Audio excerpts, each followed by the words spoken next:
Live from the Hall of Heroes Superhero Museum in Elkhart, Indiana, the Jazzinc 6-scale Batcave 1966 edition.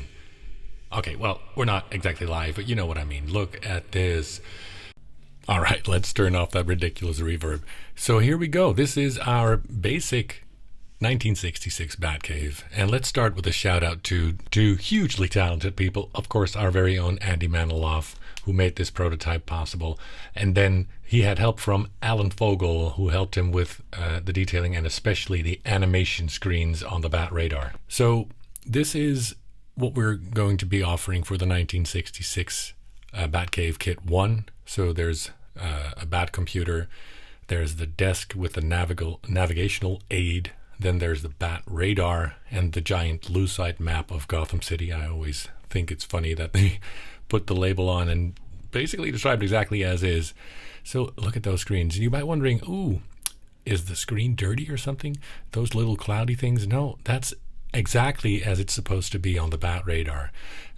So yeah, those Bat computers or the computer consoles on the top, they actually blink in the exact patterns that we want with the two different patterns on both machines.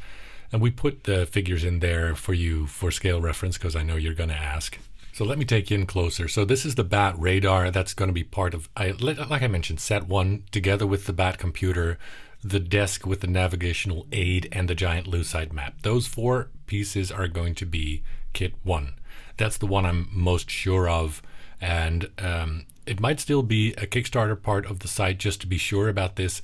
But we've also talked about other kits, and I'll show you that in a little bit. So let's go through the last pictures of the Bat computer, the Bat Radar, the navigational aid computer, and the lucite map up close. Look at this incredible detail that Andy has been able to dig up.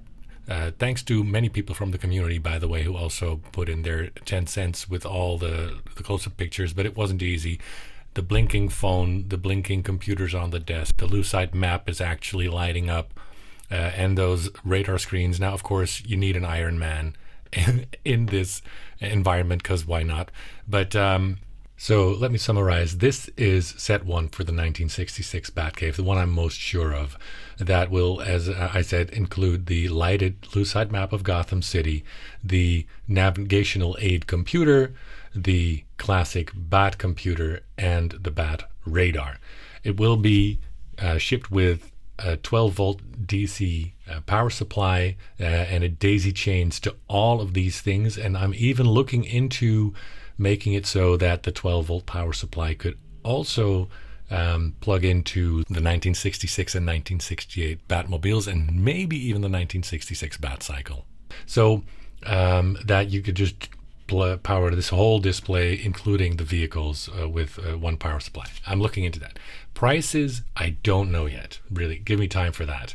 And just look at how awesome this is. This radar with the 2 levels. I mean, the streets on front is one level, and then the screen behind it is one level with the light up dot and the shades or the clouds or whatever that's supposed to be. I'm sorry, I don't remember that specific episode. Anyway, so don't ask for prices yet. I don't know, but this one is just so awesome, and I'm quite sure we'll be able to sell 500 of these, which is what we need to do that worldwide. Now, the other 2 sets we are planning, I'm going to show you some, but that one is very much up for discussion and not sure. So this is the prototype for set 2 that we're working on. As you can see, it's not complete. It's because we need to put in the poles and do some more painting and weathering. But the thing is, this thing is already very large. Let me put in the dimensions here, but we've made a quick calculation that even if we were to able to sell 500 of these worldwide, which is quite a stretch for anything Batcave, we're looking at a price of, I think, somewhere between $900 and $1,000 for just this. Now, we could make it smaller, but even if we make it half this size, we're still talking about $500 for what basically is a set of the bat poles and a bit of the cave. So I'm not even sure this is worthy of our new feature on the site, the Kickstarter functionality we built into the site. So let me know what you think of this. But this set 2, I'm not too sure. And then let me take you into set 3. So this is set 3, basically part of the atomic stack. Looking at it like this, it projected inside a DF120 case, you can see it takes up most of the space, even if we make like half of it. If you look at it from the top like this, you'd see the front 33%, and even then it takes up most of the module case. So size-wise, we're not that far off from the set 2 of the bat poles. So this again would also be around $800 to $1,000, and again, I'm not sure that that's going to work. We could do the Kickstarter for this, but let me know what you think on that. So thanks for watching so far. I'll keep you up to date, and we will be launching at least Kit 1 late October.